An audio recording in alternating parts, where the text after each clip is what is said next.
गौतम बुद्ध को हम सभी जानते ही होंगे। गौतम बुद्ध वही हैं जिन्होंने बौद्ध धर्म की शुरुआत की थी। आज के समय में बौद्ध धर्म दुनिया के सबसे मशहूर धर्मों में से एक है। इस बात को आप भी मानते होंगे। आपको पूरी दुनिया में बुद्ध की लाखों प्रतिमाएं दिख जाएंगी, जो बहुत ही खूबसूरत और आकर्षण होती हैं। कहीं आपको उनकी साधना करने वाली प्रतिमा मिलेगी तो कहीं ध्यान करने वाली। सभी प्रतिमाएं अपने आप में अनोखी हैं। दोस्तों, सभी प्रतिमाओं में एक चीज सामान्य है और वो है गौतम बुद्ध के घुंघराले बाल। और बुद्ध की हर प्रतिमा में जो आप घुंघराले बाल देखते हैं वह असल में बाल है ही नहीं। जी हाँ, आपने ठीक सुना। अब आप सोच रहे होंगे कि फिर वह आखिर क्या है। नमस्कार दोस्तों, एक बार फिर से आपका माइंड स्टोक यूट्यूब चैनल पर स्वागत है। दोस्तों, जितनी भी मूर्तियाँ आपने गौतम बुद्ध की देखी होंगी, उनके सिर पर आपने घुंघराले बाल देखे होंगे, लेकिन क्या आप जानते हैं ये उनके बाल नहीं हैं। गौतम बुद्ध के सिर पर जो घुंघराले बालों जैसे दिखाई देते हैं वह बाल नहीं, बल्कि ढेर सारे स्नेल घोंघा हैं। यह सुनकर आपको आश्चर्य हो रहा होगा ना कि ऐसा कैसे।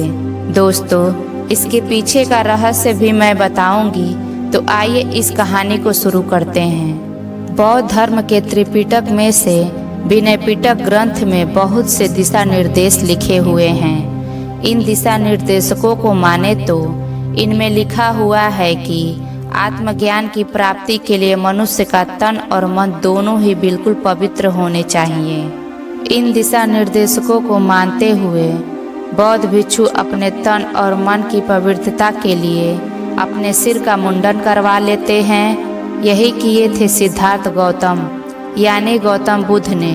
जब अपने राज्य का त्याग किए थे तो उसी दौरान उन्होंने अपना सिर मुंडन करवा लिया था। कहा जाता है एक बार गौतम बुद्ध ध्यान में मग्न थे। उस दौरान वह पेड़ के नीचे बैठे थे और साधना कर रहे थे।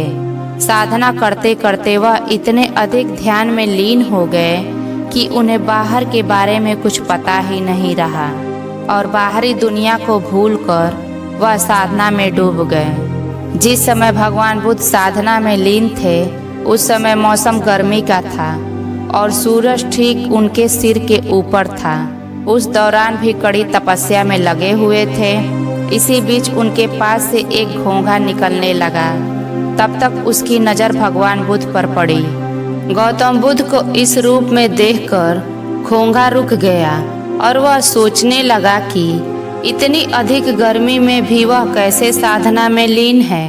घोंघे ने सोचा, इनके सिर पर तो बाल भी नहीं हैं, इस वजह से इनको बहुत गर्मी भी लग रही होगी। यह सब सोच विचार करने के बाद घोंघा गौतम बुद्ध के शरीर पर रेंगते हुए उनके सिर तक पहुंच गया।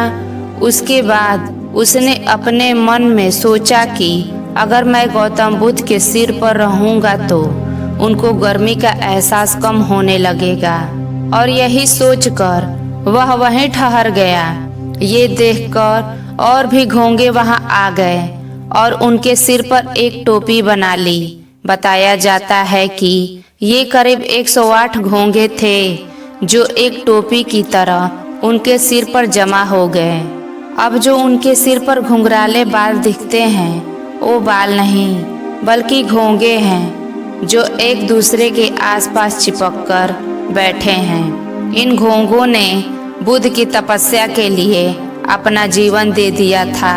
इन्हीं बातों को ध्यान में रखते हुए घोंघे गौतम बुद्ध को गर्मी से बचाने के लिए उनके ऊपर बैठ गए और अपने प्राण त्याग दिए।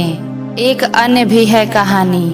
कुछ लोगों का यह मानना है कि जब गौतम बुद्ध साधना में लीन हुए तो उनके बाल बट गए। उस दौरान जब भयंकर गर्मी आई तो गौतम बुद्ध के सिर के सारे बाल जल गए और सभी घुंघराले आकार के हो गए। वैसे आप जानते ही होंगे आज भी विश्व के कई ऐसे गर्म इलाके हैं जहां लोगों के बाल जलकर घुंघराले हो जाते हैं। इसी को आधार मानते हुए आज कई लोग इस कहानी पर यकीन करते हैं क्या है सच इन दोनों कहानियों में से? कौन सी कहानी सत्य है, इसके बारे में कुछ कहा नहीं जा सकता। सभी की अपनी अपनी राय है। दोस्तों, यह कहानी आपको अच्छी लगे तो चैनल को सब्सक्राइब करिए और लाइक शेयर कमेंट जरूर करिए। तब तक के लिए अपने परिवार का ख्याल रखिए। मिलते हैं अगले वीडियो में।